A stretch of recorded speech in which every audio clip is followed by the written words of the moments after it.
Hello friends. मैं आज आपको paper 2 contemporary India and education समकालीन भारत और शिक्षा के जो कुछ कुछ आर्टिकल्स हैं उसमें मैं आज directive principles of state policy करवाऊंगा, जिसमें हम कुछ आर्टिकल्स देखेंगे, अनुच्छेद देखेंगे। चलिए देखते हैं। पहले डायरेक्टिव प्रिंसिपल के बारे में जान जाते हैं कि डायरेक्टिव प्रिंसिपल क्या है। The directive principles of state policy contained in Part 4, Article 36 to 51 of Indian Constitution constitute the most interesting and enchanting part of Constitution।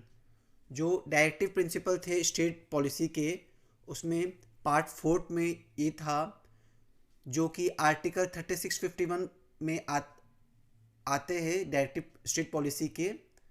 ये बहुत दिलचस्प था और आकर्षक था हमारे इस संविधान के लिहाजे से। It may be said to contain philosophy of constitution. इस संविधान के दर्शन को समाहित करने के लिए कहा जा सकता है। ये जो पता है आपको, ये जो डायरेक्टिव प्रिंसिपल जो स्टेट पॉलिसी के थे, वो हमारा आइडिया कहाँ से आया? हमारा विचार आयरलैंड से लिया गया था।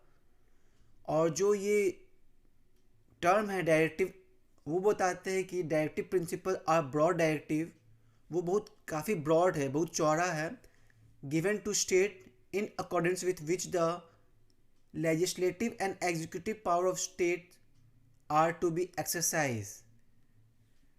ये राज्य को दिए गए जो व्यापक निर्देश है, जिनके अनुसार राज्य की विधायी और कार्यकारी शक्तियों को प्रयोग किया जाने लगा।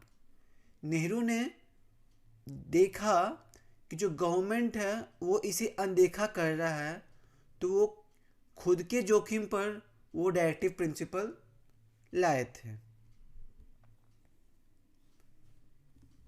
तो हमारे सिलेबस के अकॉर्डिंग हमें आर्टिकल 41, 45, 46 एंड 21A पढ़ना है। तो आर्टिकल 41 में क्या देखते हैं? राइट टू वर्क, हमें काम करने का अधिकार है, हमें पढ़ने का अधिकार है, हमें पब्लिक असिस्टेंट के कुछ कुछ एरियाज़ में, क्षेत्र में काम करने का अधिकार है, सार्वजनिक सहायता का अधिकार है। ये आर्टिकल 41 था कि हमें कोई काम करने से रोक नहीं सकता। जो हमारा काम है कर सकते हैं। हमारा पढ़ाई जो है वो हमारा अधिकार है, वो अनुच्छेद है, हमारा अनुच्छेद के अंतर्गत आता है। वो पब्लिक असिस्टेंस है कुछ कुछ सर्टेन एरियाज में। आर्टिकल 45 जो है provision for free and compulsory education for poor children. जो गरीब बच्चे थे उन्हें मुफ्त और अनिवार्य, मीन्स कंपल्सरी है यहाँ शिक्षा, उनका प्रावधान था। अगला आर्टिकल है 46, promotion of educational and economic interest of schedule caste, schedule tribes and other weaker section, जिसमें आप OBC भी आते हैं। तो इनमें क्या था, जो अलग अलग जाति थे, जो ट्राइबल थे, जनजाति, जो आदिवासी लोग थे, उनका जो शिक्षा था ना, और उनका जो आर्थिक हित था, उनको बढ़ावा दिया गया कि आप अपनी स्थिति को सुधारने की कोशिश करें। तो SC ST जो है, उनके जो रहना सहना था, रहना खाना पीना जो ढंग था, वो जैसे जंगल में रह के करते थे वैसे ही था। तो उनको प्रोत्साहन के लिए उनके एजुकेशन सिस्टम थे जो आर्थिक है, उनको मदद किया गया, जिससे कि उनका जो रहने का तरीका है टोटली चेंज हो जाए। जैसे अभी मॉडर्न में क्या है, लोग अच्छे अच्छे घर, अच्छे फ्लैट अपना बना के रहते हैं, वो लोग जंगल में रहते थे।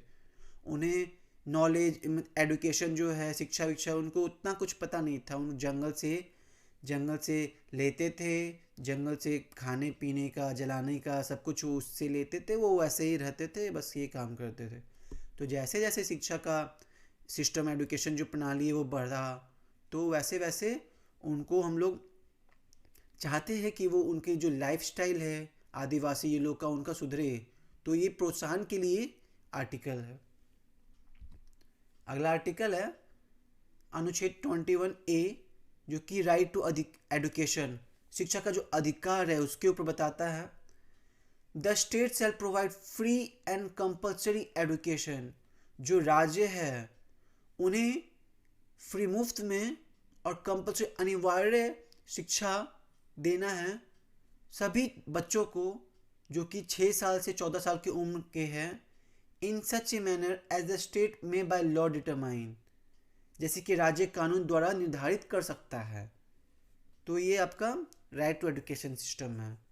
ये 4 आर्टिकल जो है directive principle of state policy के अंतर्गत आते हैं।